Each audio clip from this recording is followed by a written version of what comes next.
क्या मध्य पूर्व में सालों से चला आ रहा तनाव अब खत्म होने की तरफ बढ़ रहा है? क्या अमेरिका और ईरान ने दुश्मनी को पीछे छोड़कर शांति की नई शुरुआत कर दी है?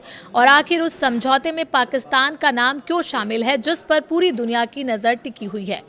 G7 समिट के दौरान हुई एक बड़ी डील ने अंतर्राष्ट्रीय राजनीति में हलचल मचा दी है।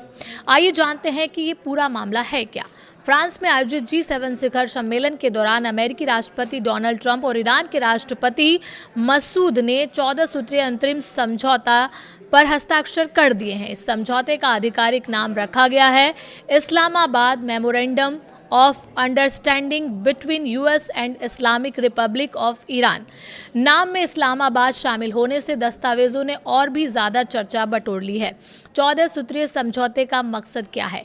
इस समझौते का मुख्य उद्देश्य दोनों देशों के बीच लंबे समय से चली आ रही दुश्मनी को कम करना और स्थायी शांति की दिशा में आगे बढ़ना है। साथ ही अगले 60 दिन के अंदर परमाणु कार्यक्रम, प्रतिबंधों और क्षेत्रीय सुरक्षा जैसे मुद्दों पर अंतिम समझौते के लिए औपचारिक बातचीत पूरी करने का लक्ष्य रखा गया है।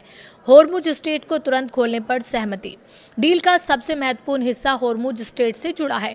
समझौते के तहत इस रणनीतिक समुद्री मार्ग को दोबारा पूरी तरह खोलने की प्रक्रिया शुरू की जाएगी ताकि वैश्विक व्यापार और ऊर्जा आपूर्ति सामान्य हो सके।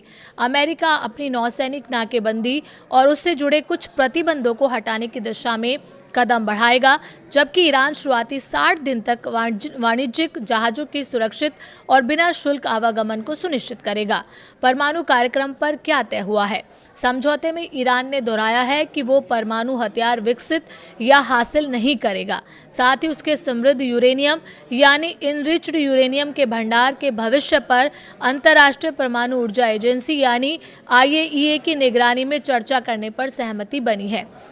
अमेरिका का कहना है कि ये समझौता ईरान को अपने परमाणु कार्यक्रम को लेकर अधिक पारदर्शी बनाने की दिशा में एक महत्वपूर्ण कदम है। प्रतिबंधों में राहत और आर्थिक पैकेज का भी ऐलान हुआ है।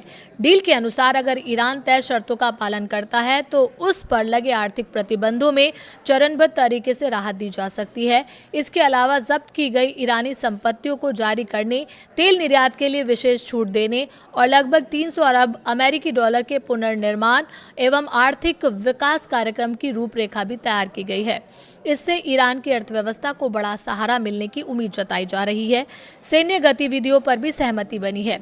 समझौते में लेबनान समेत क्षेत्र में चल रहे सैन्य अभियानों को तत्काल और स्थायी रूप से समाप्त करने का भी उल्लेख किया गया है। दोनों पक्षों ने अगले 60 दिन के भीतर आपसी सहमति से व्यापक और अंतिम समझौते तक पहुंचने का प्रयास जारी रखने का वादा किया है। अब बात करते हैं कि पाकिस्तान का नाम क्यों चर्चा में है। इस समझौते के आधिकारिक शीर्षक में इस्लामाबाद शब्द शामिल होने के कारण पाकिस्तान का नाम सुर्खियों में आ गया है। हालांकि उपलब्ध जानकारी के अनुसार दस्तावेज का ये नाम बातचीत या मसौदे की प्रक्रिया से जुड़ा है, लेकिन इससे पाकिस्तान की प्रत्यक्ष भूमिका या फिर नए समझौते का स्वतः संकेत नहीं मिल रहा है। फिर भी इस नाम से अंतर्राष्ट्रीय कूटनीतिक हलकों में कई सवाल जरूर खड़े कर दिए हैं। अगर ये 14 सूत्रीय समझौता पूरी तरह लागू होता है तो ये सिर्फ अमेरिका और ईरान के रिश्तों में बदलाव नहीं लाएगा, बल्कि मध्य पूर्व की राजनीतिक, वैश्विक ऊर्जा बाजार और अंतर्राष्ट्रीय व्यापार पर भी दूरगामी असर डाल सकता है। अब दुनिया की नज़र अगले 60 दिन पर टिकी है, क्योंकि यही तय करेगा कि ये अंतिम समझौता स्थायी शांति की नींव बनता है या फिर और अधूरा प्रयास साबित होता है।